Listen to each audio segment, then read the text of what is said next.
What is up, everybody? It's Kris from Maxlider Brothers Customs, and we just got back from Bronco Driver Magazine's Super Celebration in Townsend, Tennessee. We got to see all of our Bronco friends that we know and love and got to meet a lot of new ones. If you stopped by the booth, you would have seen that we were doing a giveaway, and I was going to draw a name today, this Monday.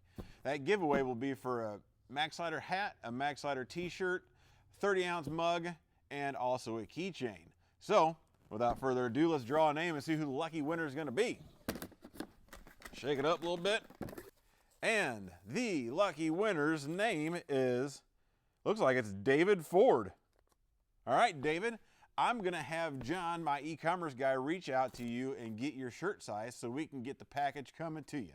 Again, thank you everybody who signed up. Thanks everybody we got to see and talk to. We appreciate it, and we can't, you know what? I got to do another one. Let's do a second one. It's Christmas around here, you know. The second winner, I really hope this is right. Bubba Sauce is his name. Bubba Sauce is his name. All right, Bubba. Again, just like the other one, I'm going to have John reach out, get your shirt size, and then we're going to get a package coming to you.